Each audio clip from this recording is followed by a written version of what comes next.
I never thought I'd be the kind of mother who'd send her own son away. But life doesn't always turn out the way you picture it when you're young and full of plans. I'm 39, and for the past few years, it's just been me and my two kids, Jake and Maddie, and our small house on the edge of Cincinnati, Ohio. Their father, Mark, hasn't been part of the picture for a while now. We split when I realized his promises to stay sober were just that. Promises. He loved the kids, I'll never deny that. But love isn't enough when you can't keep your life steady. So I learned to do it all alone. The bills, the rides to school, the therapy appointments, the late-night fevers. Somehow we managed. But then, after Jake's overdose 2 years ago, everything changed. He was 16 then, a tall, lanky boy with kind eyes and a storm inside him that I couldn't always reach. I knew he'd been struggling. I saw the signs. The weight loss, the late nights, the glassy eyes, but I told myself it wasn't what I feared. I wanted to believe he was just being a teenager. Then one night, Maddie found him on the bathroom floor. She was 12, just 12. I can still hear her screaming. The sound still finds me sometimes when the house is too quiet. The ambulance came, the flashing red lights painting our walls. I remember kneeling beside him, begging him to breathe, begging God not to take my boy. He made it, thank heaven. But none of us walked away from that night the same. Jake went through rehab. He came back sober, healthier, quieter. Maddie went the other way, clung to him like her life depended on it.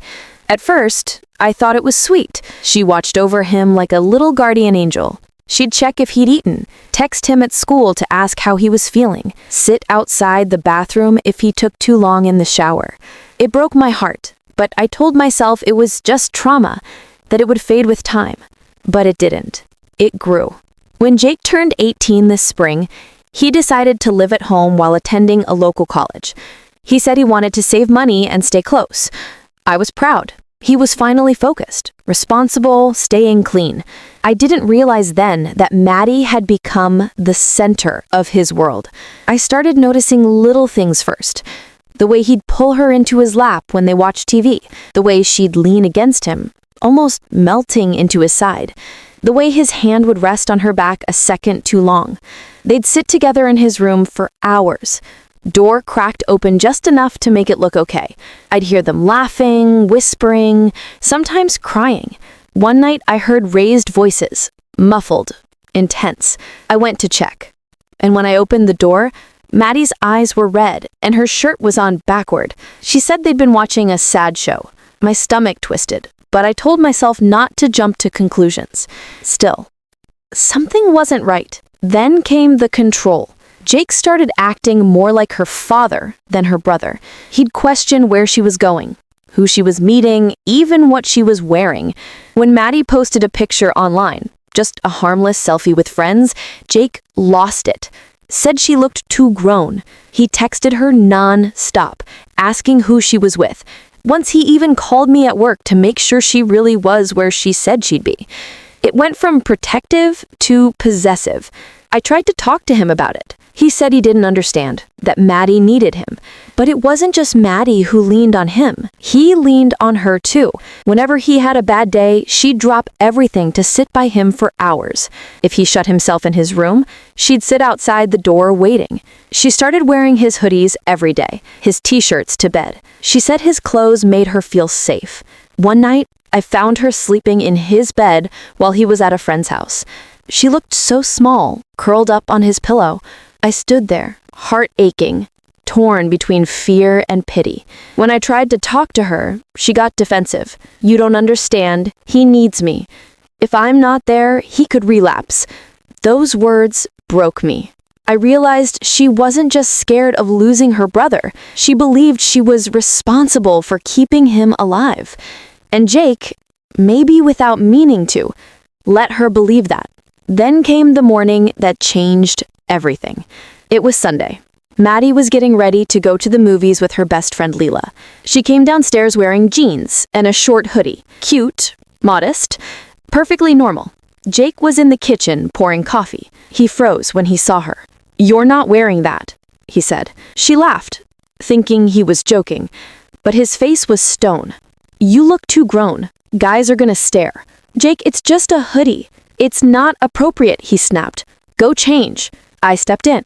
"That's enough, Jake. She looks fine."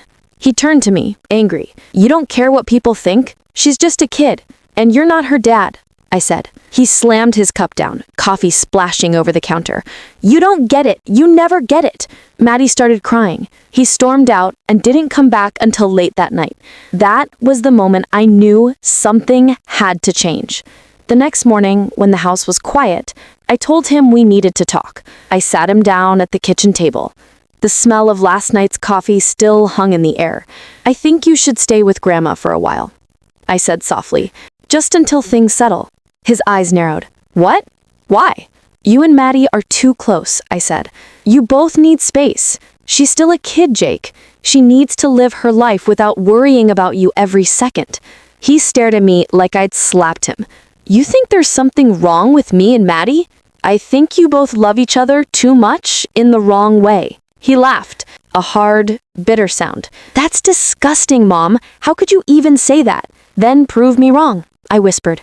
Give both of you some air to breathe." When Maddie found out, she screamed. She begged me not to send him away, said I was trying to destroy their bond. I tried to hold her, but she pushed me off and locked herself in her room. Jake packed his things that night. Before leaving, he looked me straight in the eyes and said, "You're the one who ruined this family, not Dad. You." The house was painfully silent after that. For a while, Maddie seemed lighter. She laughed again, went out with friends, even started painting again. I thought I'd done the right thing, but then the sadness crept back. She stopped eating dinner, stayed in her room for hours, started wearing his hoodies again, even in the heat. Once I found her sleeping on his floor holding one of his shirts. When I tried to talk to her, she just said, "He's the only one who understands me." Jake stopped answering my texts completely. His grandmother said he was fine, focused on school but distant. And for the first time, I wondered if maybe I'd made everything worse. I lay awake at night replaying it all. The overdose, the hugs, the arguments. I wondered if I'd turned something innocent into something ugly by calling attention to it. Maybe it really was just love. Messy, complicated love between two siblings who'd been through hell together. But no matter how much I wanted to believe that, I couldn't ignore what I'd seen. The closeness wasn't helping either of them heal. It was trapping them. And sometimes being a mother means choosing the kind of pain that helps your kids grow, even if it makes them hate you for it. Still, as I stared at Jake's empty room, the air thick with memories, I couldn't help but whisper into the dark, "Please let me be wrong." The first few weeks without Jake felt strange. Too quiet, like the house itself had stopped breathing. No late-night footsteps down the hall, no muffled guitar chords coming from his room, no sound of him rummaging through the fridge at 2 a.m. I kept waiting to hear the front door creak open, expecting him to walk in with that half-smile that always made me forgive him. But he didn't. Instead, the silence sat heavy, day after day. Maddie tried to act normal at first. She'd hum to herself while brushing her hair, scroll through her phone at dinner, ask me what I wanted to watch on TV. But it was all a performance. I could see the way her eyes wandered toward Jake's door, like she was waiting for him to burst out and tease her. By the second week, the pretending stopped. She'd come home from school and disappear straight into his room. I'd find her sitting cross-legged on his bed, phone in hand, scrolling through old photos of the two of them. One night, I walked in quietly and saw her watching a video.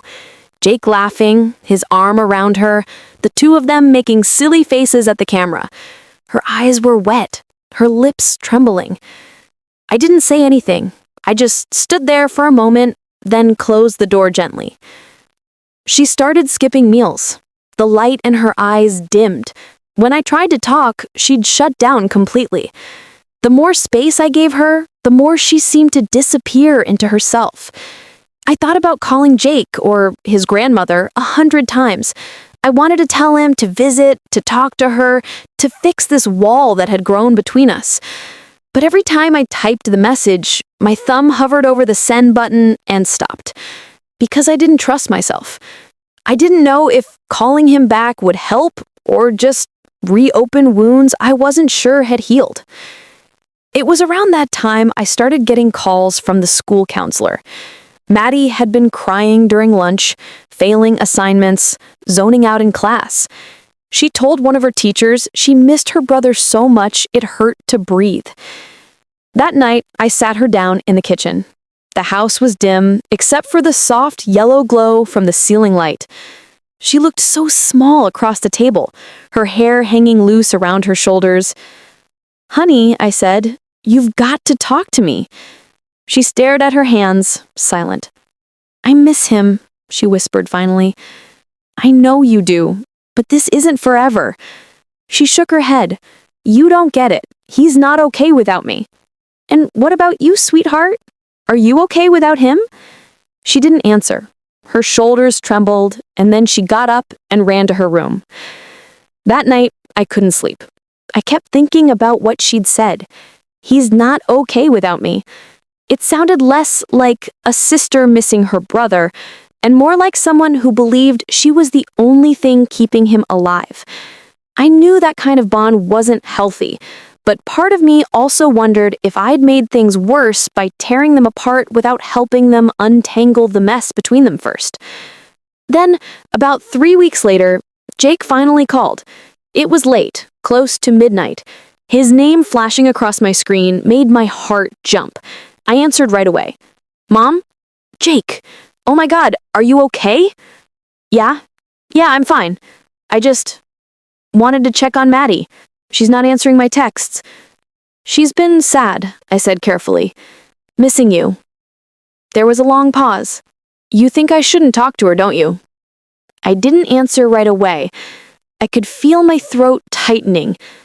"I think maybe it's better to give her time," I said softly. He sighed.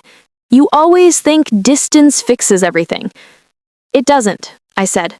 "But sometimes closeness breaks things worse." That made him quiet again. Then, in a smaller voice, he said, "You think I messed up, don't you?" "Jake, no, just say it. You think I'm some kind of freak for caring about her." "You're not a freak. You're her brother. But you both went through something that blurred the lines between protecting and depending." He didn't respond after that. Just a heavy silence before he finally said, "Tell her I'll come get my things soon." Then he hung up. I sat there staring at my phone long after the call ended, listening to the hum of the refrigerator and the sound of my own heartbeat echoing in the stillness. The next morning, Maddie woke up early, which was unusual for her on a weekend. She was dressed before I'd even finished my coffee. "I'm going out," she said. "Where?" "Just out." "With who?" "Friends." She wouldn't look me in the eye. I didn't want to push too hard, so I nodded and told her to be safe. Hours passed. Then night came, and she didn't come home. By 10 p.m., I was pacing. I called her phone. No answer. Called Leela's mom. She said Maddie hadn't been there all day. My stomach dropped. I tried calling Jake. He didn't pick up. By midnight, I was out the door, driving toward his grandmother's house. The roads were dark and empty, my hands gripping the steering wheel so hard my knuckles ached. When I pulled into the driveway, the house was dark, except for the light in the upstairs window, Jake's window. I rang the bell. No answer. I called his phone again. Still nothing. So I knocked, louder this time. After a long moment, I heard footsteps. The door opened, and there he was. Jake, in a hoodie, eyes red-eyed, like he hadn't slept. "Mom, where's Maddie?" I asked, my voice trembling. He looked confused for a second, then guilty. "She's here. She came earlier." "You let her stay here without telling me?" "She just showed up. She said you were being controlling again, that she couldn't take it. I didn't want to send her away." "Jake, she's 14. He looked at me then, really looked, and I saw it in his eyes. Love, guilt, pain, all tangled up into something that made my stomach turn. I pushed past him and went upstairs. Maddie was on his bed, asleep, wearing his sweatshirt. His arm was draped over her, like he was shielding her from the world. For a second, I couldn't move. My heart pounded so hard I thought I'd pass out. Jake jumped up. "Mom, it's not what it looks like." I didn't care what it looked like. I just knew it had gone too far. "Get dressed," I said quietly. "Both of you. We're going home." Maddie woke up and started crying. "Please don't be mad, Mom. I just wanted to see him." "I'm not mad, honey, but we're leaving." She clung to him as we walked out. I could feel her shaking. The drive home was silent except for the sound of her soft sobs. When we got back, she ran to her room and slammed the door. I leaned against the kitchen counter, breathing hard, my mind spinning. I didn't know what scared me more, the thought of what might have happened, or the thought that I didn't know my own kids anymore. That night, as the rain started tapping against the windows, I realized something. This wasn't just about boundaries. This was about trauma and love and the way both can twist when you're desperate not to lose someone again. I didn't know how to fix it, but I knew I couldn't face it alone anymore. The first week after Jake moved out felt like the air in the house had changed. It wasn't heavy anymore, just still. The walls were echoing with their laughter or their late-night movie sounds drifting from Jake's room. For the first time in months, the house actually felt like mine again. I could breathe. Maddie didn't talk much at first, but I could see tiny sparks of light returning to her face. She went out with her friends again, even spent an afternoon at the mall for the first time in a while. I took her out for ice cream afterward, and she laughed when I got chocolate on my chin. For a moment, I thought, maybe we're healing. But by the second week, things started to shift. She began pulling away again. Her room stayed dark most of the time. She kept her headphones in, barely answering when I tried to talk. At dinner, she just pushed food around her plate. When I asked her if she'd spoken to Jake, she said no. But the way her phone lit up under the table said otherwise. One night, I knocked on her door. She didn't answer, but I opened it anyway. She was lying on her bed, wearing one of Jake's hoodies, staring blankly at the ceiling. I sat down beside her, trying to find the right words. "Honey, you can miss him," I said softly. "That's okay, but you still have a life here too." She didn't look at me. "You don't get it," she whispered. "He's the only one who really understands me." That line cut deep. I tried not to show it, but I could feel something inside me ache. "I understand you too, Maddie," I said, but even as the words left my mouth, I knew she didn't believe me. A few days later, Jake showed up at the house unannounced. I came home from work and there he was, standing in the kitchen, tall, calm, like he never left. Maddie ran straight into his arms and I froze at the sight. They stayed like that for a long time, her face buried in his chest. When they finally pulled apart, she looked lighter, like she'd been holding her breath for weeks. I wanted to be angry, but when I saw how relieved she looked, I couldn't bring myself to explode. Instead, I told Jake we needed to talk. We sat in the living room while Maddie went upstairs. "Jake," I started, keeping my tone steady, "you can't just show up here without calling me first." He leaned back, his eyes tired but sharp. "Mom, I just came to see Maddie. She's been upset. You knew this would happen when you sent me away." "I sent you away because you both needed space," I said firmly. "You were becoming too dependent on each other." He frowned. "So I can't care about my sister now? She's my family." "It's not about caring," I replied, my voice trembling despite myself. "It's about boundaries. You're 18, Jake. She's 14. You can't be her emotional anchor. That's not fair to either of you."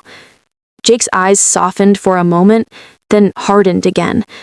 "You're reading too much into things. She's just a kid who needed me." I wanted to believe that. I wanted to believe I was just imagining the strange closeness, the long hugs, the way she looked at him like he was the center of her world. But the unease in my chest wouldn't go away. That night, after he left, I went upstairs to check on Maddie. Her door was locked. I knocked gently. "Maddie, can I come in?" No response. I stood there for a moment, hand against the door, trying to steady my breathing. I could hear soft music playing, one of Jake's playlists. My heart sank. Over the next few days, things got worse. Maddie became defensive, snapping at me whenever I brought up her brother. She started lying, saying she was at the library when she was actually at the coffee shop near Jake's college. I found out when I drove past one afternoon and saw them sitting outside together. She was leaning across the table, hanging on to every word. I parked down the street and just sat there for a minute, watching. They looked too close. I hated the thought, but it wouldn't leave me. When I confronted her that night, she denied it all. "You're spying on me?" she shouted, tears brimming in her eyes. "You're insane." "Maddie, I just want to make sure you're safe." "Safe from what?" "From Jake," she cried. "He's not the enemy, you are." The words hit harder than I expected. She slammed the door before I could say another word. I stood there in the hallway, the sound of her crying muffled through the wood. Later that night, when the house went quiet, I went downstairs to the laundry room.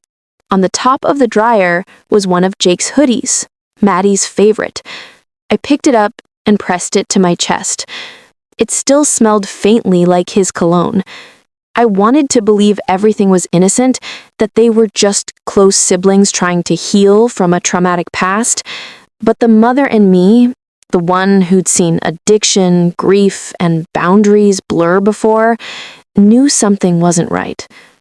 I decided then that I had to take control again. The next morning, I called Jake's grandma.